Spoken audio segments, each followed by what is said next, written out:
Good morning student. हमने part number 2 complete कर लिया, अपना पढ़ लिया था। अब हम 2 पढ़ा और उसके क्वेश्चन आंसर भी कंप्लीट किए और आपने अपनी नोटबुक में भी कंप्लीट कर लिए हैं। अब हम आज है वो पार्ट नंबर 3 है वो पढ़ेंगे। पार्ट नंबर 3 का नाम है मैं हूँ पेंसिल, यानी पेंसिल है वो अपने आप से कह रही है मेरा नाम है पेंसिल, मैं हूँ पेंसिल। पाठ के बारे में देखिए क्या है। हमारे आसपास दैनिक जीवन की कई उपयोगी वस्तुएं हैं जिनके बारे में हम कई जानकारियां प्राप्त करना चाहते हैं। प्रस्तुत पाठ में एक पेंसिल अपनी आत्मकथा बता रही है। उसने अपने बारे में ऐसी कई बातें बताई है जो पेंसिल का सबसे अधिक उपयोग करने वाले विद्यार्थियों को जाननी चाहिए। आइए हम पेंसिल वाला पाठ पढ़ते हैं। प्यारे बच्चों, मैं पेंसिल हूँ। बच्चों से कह रही है कि मैं पेंसिल हूँ, वही पेंसिल जिससे आप लिखते हैं, कि मैं वही पेंसिल हूँ जिससे आप लिखते हैं, चित्र बनाते हैं। लेकिन क्या आप जानते हैं कि मैं कैसे और कहाँ बनी? कि आप बच्चों, मैं पेंसिल हूँ जिससे आप लिखते हैं, वही पेंसिल जिससे आप रोज लिखते हैं, चित्र बनाते हैं। लेकिन आप जानते हैं कि मैं कैसे बनी हूँ, कहाँ से बनी हूँ? तो आइए मैं आपको लिखकर अपनी कहानी सुनाऊं। अब वो अपनी कहानी सुना रही है पेंसिल। देखो, बात वर्ष 1564 की है। बात 1500 वर्ष 1564 की बात है कि इंग्लैंड में एक भयंकर तूफान आया। इंग्लैंड में एक सिटी है इंग्लैंड, जिसमें एक भयंकर क्या आया? तूफान, आंधी। तेज आंधियां चली, मतलब बहुत तेज आंधियां चली। फिर देखो क्या है, बोरोडेल नामक स्थान के पास एक बड़ा पेड़ जड़ से उखड़ गया। एक बोरोडेल नामक स्थान के पास एक बड़ा पेड़ था जो जड़ से उखड़ गया। तूफान के थमने यानी रुकना। तूफान के थमने पर जब एक किसान उस पेड़ के पास गया तो उसने पाया कि पेड़ के नीचे से काले रंग का एक पदार्थ निकल आया है। कोतूहलवश यानी बहुत ज्यादा, मतलब उतावला होना कोई भी बात को जानने के लिए। तो कोतूहलवश उसने थोड़ा सा पदार्थ लिया और उसे अपने हाथ से मलकर देखा। उसने पाया कि यह काला पदार्थ एक ऐसा निशान छोड़ देता है जो पानी से धोने पर भी नहीं जाता। आसपास के किसानों ने अपनी भेड़ों की पीठ पर पहचान चिन्ह लगाने के लिए इस काले पदार्थ का इस्तेमाल करना शुरू कर दिया। इस्तेमाल यानी उपयोग में लाना, यानी काम में लेना। यह काला पदार्थ और कुछ नहीं ग्रेफाइट था। यह काला पदार्थ और कुछ नहीं ग्रेफाइट था, जो एक ग्रेफाइट यानी एक धातु जो है वो होती है, जिसे आप मेरी आत्मा कह सकते हैं, जिसे आप मेरी आत्मा कह सकते हैं। बोरोडेल में मिला यह ग्रेफाइट काफी ठोस था। ठोस यानी बहुत ज्यादा टाइट, है ना। बाद में लोगों को यह विचार आया कि क्यों न इसका प्रयोग कागज पर लिखने के लिए भी किया जाए। उन्होंने इसे काट कर लंबी पतली छड़ें बनाई। 1565 ईस्वी तक लिखने वाली यह छड़ लंदन के बाजारों में बिकने लगी। मेरा यह सबसे पहला और पुराना रूप था। यद्यपि इससे पहले ग्रीस तथा रोम वासियों द्वारा एक अन्य धातु लैंड का इस्तेमाल भी लिखने के लिए किए जाने के प्रमाण मिले हैं। प्रमाण यानी नतीजे, है ना। ग्रीस और रोम वासी लैंड की छड़ों का प्रयोग पेंसिल के रूप में करते थे। आज भी लैंड की बनी पेंसिलों का इस्तेमाल किया जाता है। जब तक बोरोडेल से ग्रेफाइट प्रचुर यानी बहुत ज्यादा मात्रा, प्रचुर यानी बहुत ज्यादा मात्रा में मिलता रहा, लोग उसकी छड़ें काट काट कर पेंसिलों के रूप में बेचते रहे। ग्रेफाइट की इन छड़ों को हाथ में पकड़कर लिखने से जब इनकी अंगुलियां काली पड़ने लगी तो उन्हें इन छड़ों पर खोल चढ़ाने की सूझी, मतलब कुछ उसके ऊपर चढ़ाने के लिए सूझी। सबसे पहले इन छड़ों को धातु के बने खोलों में रखा गया। फिर भारी होने और छीले न जा सकने के कारण धातु के खोल अधिक समय तक प्रचलित न रह सके।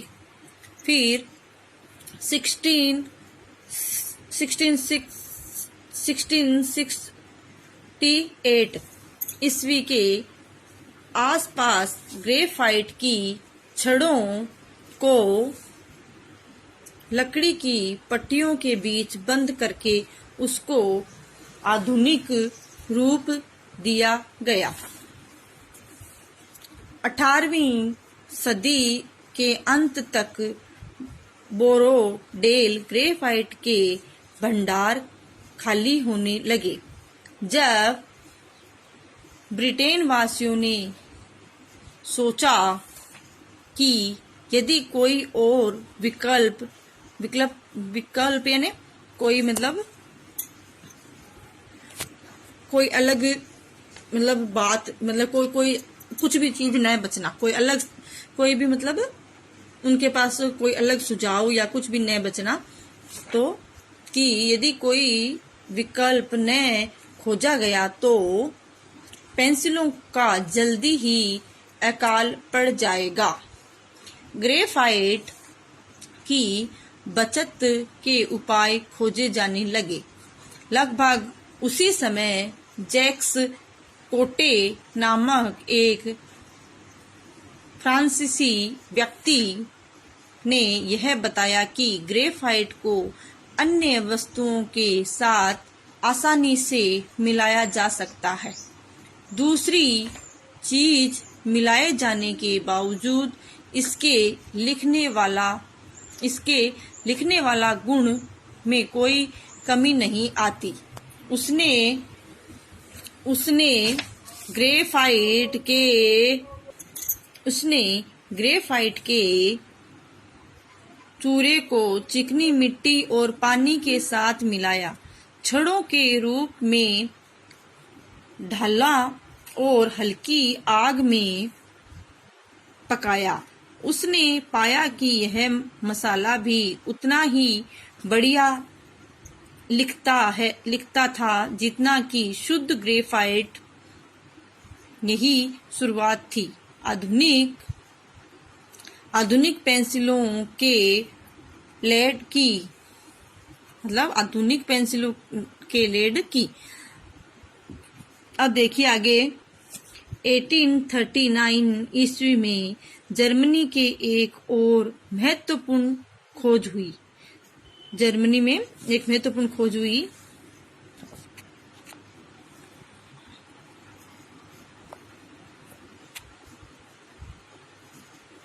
जोहान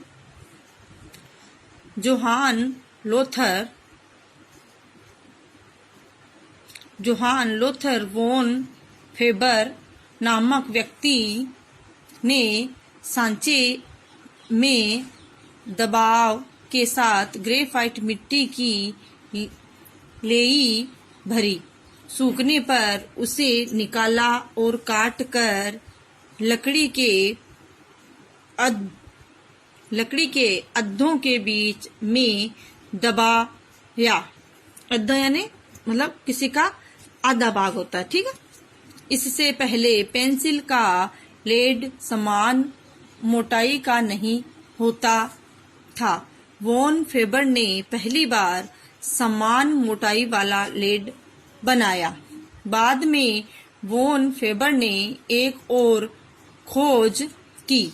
उसने एक ऐसी मशीन बनाई जिससे लेड के बाहर लगाई जाने वाली लकड़ी को न केवल छील कर सुंदर बनाया जा सके, बल्कि उसके बीच में लेड को रखने के लिए लेड के भी आकार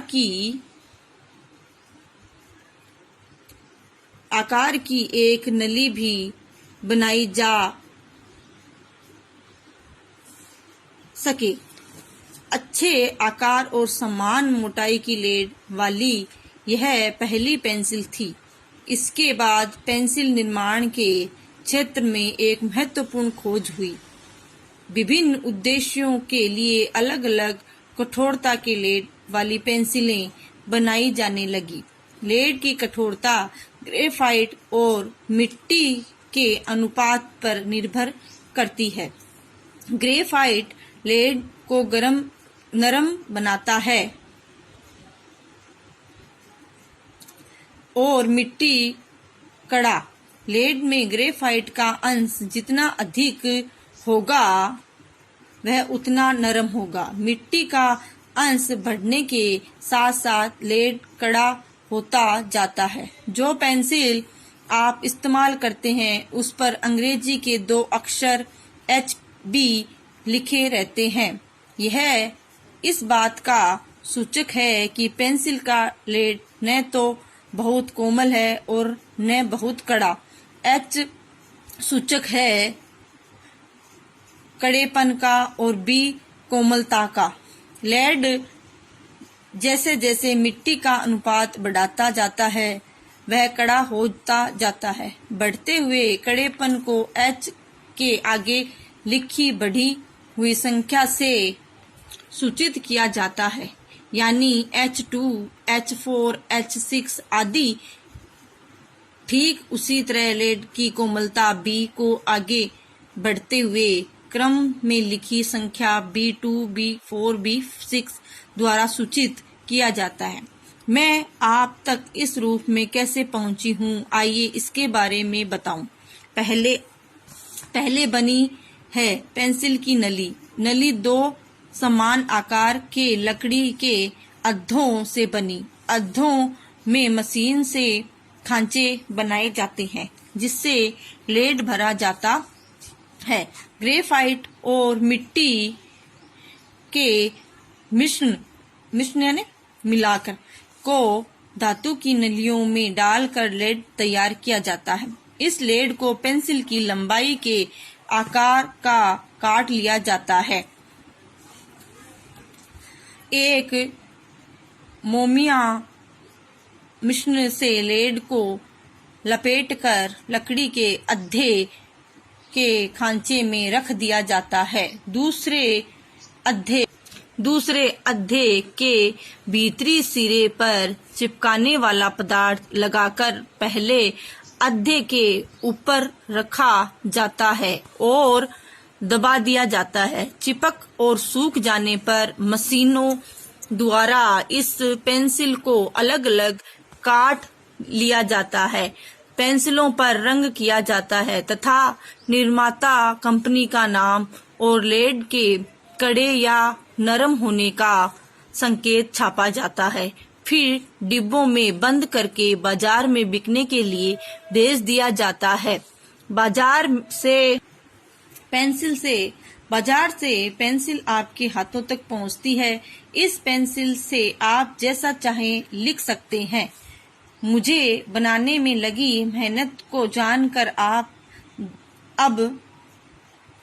जानकर शायद अब आप बेवजह पेंसिलें नहीं छीलेंगे, है ना। ये आपका पाठ 3 समाप्त हुआ और आपको इसको दोबारा पढ़ना है, ठीक है। लेसन 3 आपको दोबारा पढ़ना है। आज के लिए इतना ही। कल हम इसके क्वेश्चन आंसर करेंगे। इसको आप दोबारा पढ़ना। थैंक यू बच्चों।